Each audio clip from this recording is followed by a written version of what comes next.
नमस्कार, मेरा नाम ज्ञानेश्वर है और आप देख रहे हैं लाइव सीरीज। देखिए, इस वक्त की एक बड़ी खबर आ रही है इलेक्शन कमीशन ऑफ इंडिया से, और ये खबर आ रही है कि बिहार में एक चुनाव को टाल दिया गया है। आधार बना है कोरोना और बाढ़। सिर्फ बिहार में ही चुनाव नहीं टला है, 8 अन्य निर्वाचन क्षेत्रों में जो देश के दूसरे हिस्से हैं वहाँ भी चुनाव टाले गए हैं।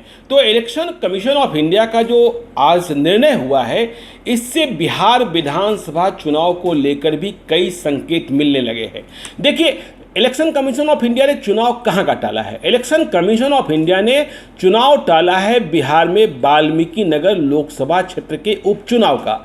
आपको यह पता होना चाहिए कि 2019 के लोकसभा चुनाव में वाल्मीकि नगर से जदयू के सांसद चुने गए थे बैद्यनाथ प्रसाद महतो, जिनका निधन 28 फरवरी 2020 को हो गया। नियम कहता है कि रिक्ति के बाद, मतलब वैकेंसी के बाद 6 महीने के भीतर चुनाव कराया जाना चाहिए। तो 28 फरवरी 2020 से अगले 6 महीने को जोड़ लीजिए तो चुनाव यहाँ वाल्मीकि नगर में कराया जाना था। लेकिन बिहार के जो हालात हैं उसमें चुनाव करा पाना संभव नहीं दिखा इलेक्शन कमीशन ऑफ इंडिया को, इसलिए इलेक्शन कमीशन ऑफ इंडिया ने चुनाव टाला है। और यह चुनाव अब कब होगा? 7 सितंबर 2020 तक तय किया जाएगा। तो इसी के साथ चुनाव आयोग ने देश के और भी जो 8 निर्वाचन क्षेत्र हैं वहाँ भी चुनाव टाले गए हैं। कुल 56 विधानसभा निर्वाचन क्षेत्रों में भी वैकेंसी है। तो ये इसमें विधि मंत्रालय जो केंद्र का है, जो ministry of law and justice है, उससे भी सहमति प्राप्त की गई है। तो देखिए, अब ये संकेत क्या मिलता है? वाल्मीकि नगर लोकसभा का उपचुनाव टाला जाना और आधार क्या कि कोरोना और बाढ़। तो बिहार विधानसभा के संबंध में भी संकेत मिलने लगे हैं कि यदि हालात नियंत्रित नहीं होंगे तो इलेक्शन कमीशन ऑफ इंडिया कुछ भी निर्णय ले सकता है। अब देखिए, 7 सितंबर की तारीख बताई गई है वाल्मीकि नगर लोकसभा के उपचुनाव के लिए तारीख तय करने के संदर्भ में। अब ये 7 सितंबर 2020 की तारीख क्यों महत्वपूर्ण हो जाती है? 7 सितंबर 2020 की तारीख इसलिए महत्वपूर्ण हो जाती है क्योंकि इसी के इर्द गिर्द यदि बिहार विधानसभा का चुनाव निश्चित समय पर होना है तो चुनाव आयोग को तारीखों की घोषणा, मतलब रणभेरी बजाना होगा।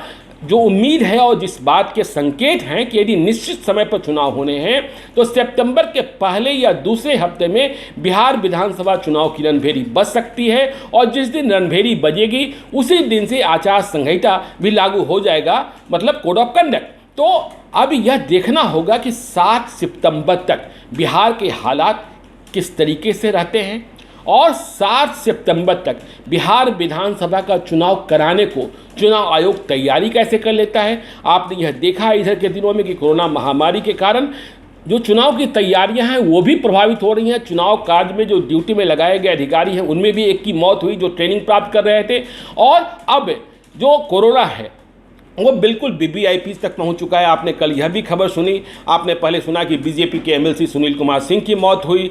पटना में दानापुर के राजद उम्मीदवार रहे 2015 में राजकिशोर यादव की मौत हुई। कल रात को ही खबर आई कि सुशील कुमार मोदी, बिहार के डिप्टी चीफ मिनिस्टर, उनके प्राइवेट सेक्रेटरी शैलेंद्र ओझा भी गंभीर रूप से बीमार हो गए हैं। पिछले 10 दिनों से वे घर पर ही क्वारंटाइन थे, लेकिन इसके बाद जब तबीयत बिगड़ने लगी तो उन्हें एम्स में भर्ती कराया गया है।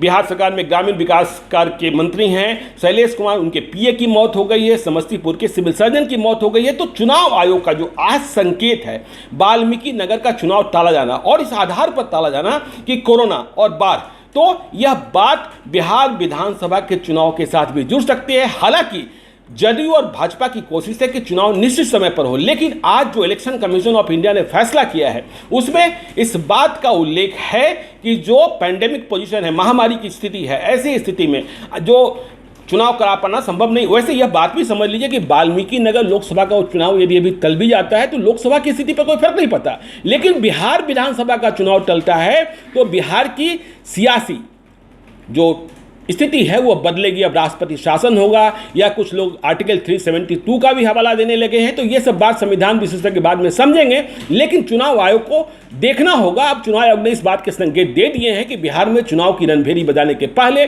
बिहार में कोरोना की क्या स्थिति है, क्या बिहार के लोग चुनाव के लिए तैयार हैं, और क्या बिहार का सिस्टम और चुनाव आयोग की तैयारी इस बात के लिए तैयारी है कि हम चुनाव करा सकते हैं। तब बिहार के चुनाव की रणभेरी बजेगी, यह बात स्पष्ट हो गई है। तो आगे क्या होगा यह भी आपको हम बताएंगे, आप देखते रहिए लाइव सीरीज को। यदि अब तक आपने हमारे यूट्यूब चैनल को सब्सक्राइब नहीं किया है तो जरूर कर लीजिएगा, और यदि इस वीडियो को आप फेसबुक के माध्यम से देख रहे हैं तो पेज को लाइक कीजिएगा, ट्विटर पर भी हमें फॉलो कीजिए। धन्यवाद।